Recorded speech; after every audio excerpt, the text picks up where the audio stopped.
అది దుఃఖం కానీ బాధ కానీ సంతోషం కానీ ఏదేమైనా దేవుడు ఏర్పాటు చేసి ఉన్నాడు కాబట్టి ఈ రీతిగా ఇట్లా జరుగుతారు.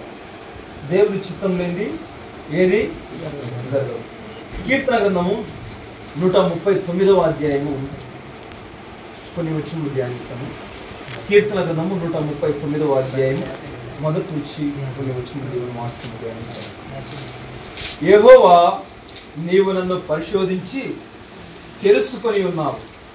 నేను కూర్చుండుట, నేను లేచుట నీకు తెలియను. నాకు తలంపు పుట్టక మునిపే నీవు నా మనసు గ్రహించుచున్నావు. నా నడకను నా పడకను నీవు పరిశీలన చేసి ఉన్నావు. నా చర్యలన్నిటినీ నీవు బాగుగా తెలుసుకొని ఉన్నావు. యెహోవా, మాట నా నాలుకకు రాక మునిపే అది నీకు పూర్తిగా తెలిసి ఉన్నది. వెనుకను ముందును నీవు నన్ను ఆవరించి ఉన్నావు. నీ చేయి నా మీద ఉంచి ఉన్నావు. అలాగే 13వ వచనాన్ని జాగ్రత్తగా ధ్యానిస్తే 11వ వచనం నుంచి, చీకటి అయినను నీకు చీకటి కాకపోవును, రాత్రి పగటి వలె నీకు వెలుగుగా ఉండును. చీకటియు వెలుగును నీకు ఏకరీతిగా ఉన్నది. నా అంతరేంద్రియములను నీవే కలగజేసితివి. నా తల్లి గర్భమందు నన్ను నిర్మించిన వాడవు నీవే. నీవు నన్ను కలగజేసిన విధము చూడగా భయమును ఆశ్చర్యమును నాకు పుట్టుచున్నవి. అందును బట్టి నేను నీకు కృతజ్ఞతాస్తులు చెల్లించుచున్నాను. నీ కార్యములు ఆశ్చర్యములు, ఆ సంగతి నాకు బాగుగా తెలిసి ఉన్నది. ఈ గ్రంథాన్ని దావీదు సంకీర్తన గారు, దావీదు తన యాత్రలో ఒక పాట రూపంలో పాడుకున్నారు. నేటి సమాజంలో కూడా ఈ పాట వచ్చింది. ఏమంటే, తలంపులు తపనయు అన్నీ బాగుగా ఎరిగి ఉన్నావు. నే కూర్చుండుట, నే లేచియుండుట బాగుగా ఎరిగి ఉన్నావు అనే ఆడపిల్లలు చాలా చక్కగా ఈ పాట పాడినారు. దేవుని యొక్క ఇంటెన్షన్, దేవుని యొక్క నాలెడ్జ్ మనం అర్థం చేసుకుంటే కదా మనం అంతా చాలా మనుషులం మారిపోతాం.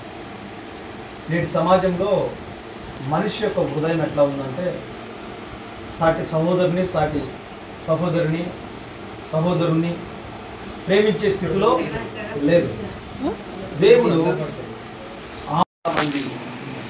తెలియని విషయం ఏంటంటే, చాలా మందికి తెలుసు విషయం, దేవుడు ఒక సముద్ర తీరానికి, ఒక నది తీరానికి దగ్గరికి వెళ్ళి ఆ సముద్రము అడుగు భాగంలో ఉన్న మట్టిని తీసుకొని, జిగట మట్టిని తీసుకొని మనిషిని రూపించాడు. మనిషిని అంతా తయారు చేశాడు. తయారు చేసిన తర్వాత అక్కడ ఏమనుకుంటారంటే యేసుక్రీస్తు ఈరోజు చాలామంది మతోన్మాదులు కూడా విమర్శిస్తుంటారు. మీ దేవుడు 2000 సంవత్సరాల కిందటే ఉన్నాడు, అంతకు ముందు లేదు. మనం చాలా జాగ్రత్తగా వాక్యాన్ని పరిశీలిస్తే అక్కడ ఏమన్నదంటే మనము మన పోలిక చొప్పున మనము నరులను నిర్మించుదము, రమ్ము రండి అని అక్కడ బహువచనాన్ని కల్పిస్తారు. అందుకే హీబ్రూ బైబిల్లో ఏమంటే ఎలోహిమ్ అంటే బహువచనం, సింగులర్ ప్లూరల్ అని బహువచనం. అంటే సృష్టి ప్రారంభంలోనే తండ్రి, కుమారుడు, పరిశుద్ధాత్మదేవుడు ముగ్గురు ఉన్నారు, స్టార్టింగ్లోనే ఉన్నారు. అక్కడ వారందరూ కలిసి నరుణ్ణి నిర్మించారు. నిర్మించిన తర్వాత జిగట మట్టితో ఆ బొమ్మకు లేదా ఆ మట్టితో ఉన్న ఆ ఆకారానికి, స్వరూపానికి జీవం లేదు. అప్పుడు దేవుడు ఏం చేస్తాడంటే తన యొక్క జీవాత్మను నరుడి నాసికారంధ్రంలో ఊదగా నరుడు జీవాత్మ అయ్యాడు. అప్పటి నుంచి నరుడు సొంతంగా బతకడము ప్రారంభించాడు. ఆనాటి నుంచి నేటి వరకు మనలో ఆయన ఊదిన జీవాత్మ మన నాసికారంధ్రంలో ఉన్నది. మనము చాలా జ్ఞానయుక్తంగా ఆలోచించాల్సిన అవసరం లేదు. కానీ సాధారణమైన మనుషులకు కూడా, చదువురాని మనుషులకు కూడా, పామరులకు కూడా దేవుని వాక్యం అర్థమవుతాయి. ఒక 2 లేదా 3 నిమిషాలు మన నాసికారంధ్రాన్ని లేదా మన ముక్కును పట్టుకొని మనం బ్రతకలేము. ఎందుకంటే ఆది కాండంలోనే దేవుడు సెలవిచ్చాడు. అంతకుముందు జీవము లేదు ఆ బొమ్మలో, అంతకుముందు కదలిక లేదు ఆ బొమ్మలో. ఎప్పుడైతే దేవుడు నరుడి నాసికారంధ్రంలో జీవాత్మను ఊదగా అప్పుడేమయ్యాడు? జీవాత్మ అయ్యాడు. అప్పటి నుంచి ఆకారం ఏసిందంటే కదిలింది. అప్పటి నుంచి ఆకారము కదిలింది. అంటే దేవుడే మనకు ఆత్మను అనుగ్రహించాడు, దేవుడే మన ఆత్మను తీసుకుని వెళ్తాడు. ఆ రోజు మూడవ రోజు కూడా నేను చెప్పినాను. ఇక్కడ భాస్కర్ లేడు. మామగారు ఏమంటారు? మా నాన్న చనిపోయినాడు, రండి రాని రాత్రి నుంచి ఫోన్ చేస్తున్నాడు. శని పోయినాడు, శని పోయినాడు. ఇక్కడ బాడీ ఉంది, మనిషి ఇక్కడే ఉన్నాడు. మరి ఎవరు వెళ్ళిపోయినారు? ఆయన కట్టుకున్న వస్త్రాలు, ఆయన కట్టుకున్న ఇల్లు, ఆయన కట్టుకున్న ఆస్తి, కట్టుకున్న భార్య, పిల్లలు, కోడళ్ళు, కొడుకులు, మనవళ్ళు, మనవరాలు అందరూ ఉన్నారు ఇక్కడే. కానీ భాస్కర్ మాత్రం ఇక్కడ లేడంటున్నాం. మా నాన్న ఇక్కడ లేడు, మా నాన్న చనిపోయాడు. అంటే దేవుడు ఆది కాండంలో ప్రారంభంలో ఆదాము నిర్మించినప్పుడు నాసికారంధ్రంలో జీవాత్మను ఊదినప్పుడు ఆ జీవాత్మ దేవుడు నిర్ణయించిన కాలాన్ని ముగించుకున్న తర్వాత ఆయన దగ్గరికి వెళ్ళిపోతుంది. మనం కూడా తెలిసి తెలియక కూడా దేవుని స్తుతిస్తాం, ఆరాధిస్తాం. అందుకే ఆయన వెళ్ళిపోయాడు. ఎక్కడికి వెళ్ళిపోయాడు? దేవుని దగ్గర. ఎవరైతే నమ్మి విశ్వసించి ఆయన యందు బాప్తిజం పొందుతారో వారు ఆయన దగ్గరికి వెళ్తారు. ఆయన ఎట్లా జీవించాడని మనం తీర్పు తీర్చడానికి మనుషులం కాదు. ఇప్పుడు మన కుమారుడు ఉన్నాడు అనుకోండి, చాలా మంది ఏమంటారంటే అట్లా బతికినారు కదా, ఇట్లా బతికినారు కదా అని చనిపోయిన మనిషి గురించి ఎవ్వరూ మాట్లాడద్దు. అది ఇప్పుడు భాస్కర్ తాత అయినా ఎవరైనా కానీ. ఎందుకు ఈ మాట అంటున్నానంటే మనకు పిల్లలు పుట్టినప్పుడు వారు సోమరైనా కూడా తల్లిదండ్రులు ఏం చేస్తారు? వాళ్ళను ఇప్పుడు అంగట్లో దొంగతనం చేసినాడు నా కొడుకు, అందరూ దబాయిచ్చి కొట్టడానికి లేదా అతన్ని ఇట్లుండోడు అట్లుండోడు అని చెప్తాడు.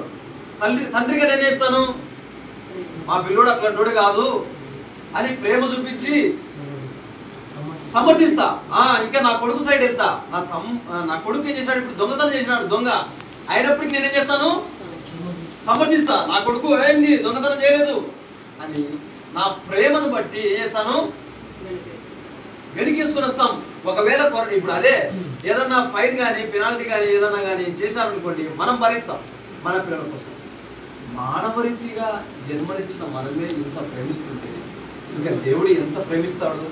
ఆయన ప్రేమకు అవధులు లేవు. అందుకే ఆయన ప్రేమ అగాపే ప్రేమ. ఆయన ప్రేమకు అల్ఫయు నీవే, ఒమేగాయు నీవే. మ్యాథ్స్లో ఉంటుంది అనమాట, అల్ఫా ఒమేగా, ప్రారంభము ముగింపు. ఇప్పుడు 0తో ప్రారంభం అవుతుందని చాలా మంది అనుకుంటారు, కానీ 0 కంటే మైనస్లు ఉన్నాయి. మనము చదువుకున్న స్కేల్ గమనిస్తే 0 సెంటర్ పాయింట్ లో ఉంటుంది, ఇటు సైడ్ +1 ఉంటుంది, ఇటు సైడ్ -1 ఉంటుంది. మైనస్లు కూడా ఎంతవరకైనా రాసుకోవచ్చు, దానికి లిమిట్ లేదు. ఇక్కడ ప్లస్ కూడా 99 అంటే 100 వస్తుంది. 100 ముగింపు అంటే కాదు, 100 తర్వాత 101 వస్తుంది. 1000 ముగింపు అంటే కాదు, 1,000,000 ముగింపు అంటే 1,001 వస్తుంది. తర్వాత మిలియన్, బిలియన్ ఇట్లాంటివి. అందుకే దేవుడు అన్నాడు అల్ఫయు నేనే, అంటే ప్రారంభము ఆయనే, ముగింపు కూడా ఆయనే. ఏం చెప్పదలుచుకున్నానంటే దేవుని ప్రేమకు మనం ఇట్లా వదిలించడానికి కుదరదు. చాలా మంది ఉన్నారంటే ఈ లోకంలో వ్యభిచారులు కానీ, నరహంతకులు కానీ, పాపులు కానీ అందరూ ఏం చేస్తారంటే ఆమె మందిరానికి వెళ్తున్నప్పుడు, ఆయన మందిరానికి వెళ్తున్నప్పుడు చాలా డిఫరెంట్ వేతో చూస్తారు. వీడు తాగుపోతే ఎందుకు వచ్చినాడు మందిరానికి అని. అది నీ ఇంటెన్షన్. మనమందరం ఆయన పిల్లలము, మనమందరం ఆయనకు, మనందరినీ ఆయన ప్రేమిస్తున్నాడు. ఒక్కొక్కరిని ఒక రీతిగా ప్రేమిస్తున్నాడు. మనం తప్పుడు వారమైనా, మనం తప్పు చేసినా కూడా ఆయన ప్రేమిస్తాడు. ఎందుకంటే తండ్రి అయిన దేవుడు రోమపత్రికలో ఉంటుంది, తండ్రి యొక్క కుడి పార్శ్వంలో ఉన్న సింహాసనాన్ని విడిచిపెట్టి ఈ లోకానికి తనను తాను తగ్గించుకుని వ్యక్తునిగా, దాసునిగా నలుపుట్టుకుని ఈ లోకానికి వచ్చినాడు. ఎందుకు? మన మీద ఉన్న ప్రేమ అలాంటిది. ఆయన మన మీద ఉన్న ప్రేమ. ఇప్పుడు ఒక చిన్న సంఘటన చెప్పాలో ఈ సమయంలో చెప్తేనే బాగుంటుంది అనుకుంటున్నా. రాబర్ట్ చిన్న తప్పు చేసినాడు. తల్లిదండ్రులు ఏం చేస్తున్నారు ఆ సమయంలో?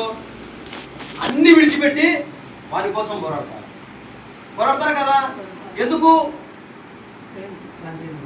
తల్లిదండ్రుల ప్రేమ, బాధ్యత. ఎందుకు? మనం వారిని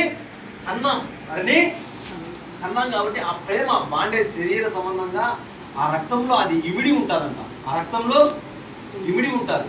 ఇప్పుడు పక్కనున్న వాళ్ళు ఎవరైనా సరే పరాయి వాళ్ళే, మన రక్తాన్ని పంచుకున్న పిల్లలే మన వాళ్ళు. లోకంలో మనం నటులు చూస్తాం, మేమల్లా ఉన్నాం కదా అంటాం. ఎప్పుడు ఉండేది? ఎప్పుడు? అందరూ కలిసినప్పుడు కలుస్తారు. కానీ కృంగిపోయినప్పుడు, బాధపడినప్పుడు, అప్పులు ఎక్కువైనప్పుడు, చనిపోయే ప్రయత్నాలు చేసినప్పుడు ఎవరు రారు. మన బాధ మనమే భరాయించాలి. కానీ దేవుడు అంటున్నాడు నేను ఎల్లప్పుడూ ప్రేమిస్తాను, ఎల్లప్పుడు. ఎందుకంటే సింహాసనాన్ని వదిలిపెట్టిన దేవుడే ఈ లోకానికి వచ్చినాడంటే ఆయన ఏం చేశాడంటే దేవుడిగా ఈ లోకానికి రాలేదు. గమనించినారు లేదు? ఇప్పుడు ఒక గొప్ప వ్యక్తి, ఒక అదాని లేదా అంబానీ ఉన్నాడు అనుకోండి, ఆయన ఇల్లు దాదాపు ఒక 40-50 అంతస్తులు ఉంటుందంట. పని వాళ్ళు ఒక 2000 మంది ఉంటారంట. అక్కడే స్విమ్మింగ్ పూలు, అక్కడే విమానాశ్రయము, అక్కడే సినిమా హాల్ అన్నీ ఉంటాయంట. అలాంటి వ్యక్తి మన ఇంట్లోకి వస్తాడా? సాధ్యమా? ఈ జమలమడుగు లాంటి పట్టణాలు 1000 కావాలి ఆయన రావాలంటే. అంటే ఆయన రహదారులు ఆ విధంగా ఉండాలి, ఆయన యొక్క సెక్యూరిటీ ఆ విధంగా ఉండాలి, ముందస్తుగా ఆయన కోసం రోడ్లు ప్రిపేర్ చేయాలి. అంటే లోకంలో ఉన్న ఒక ధనిక వ్యక్తి మన దగ్గరికి రావాలంటే సాధ్యం కావడం లేదు. కానీ పరలోకంలో ఉన్న తండ్రి కుడి పార్శ్వంలో కూర్చున్న తండ్రి యొక్క దేవుడు, కుమారుడుగా ఉన్న దేవుడు ఈ లోకానికి మన కోసం వచ్చాడంటే ఎంత ప్రేమ. ఆయన వచ్చేటప్పుడు నేను ఆయన యొక్క ఔన్నత్యాన్ని తగ్గించుకొని వచ్చాడంట. ఇప్పుడు ఒక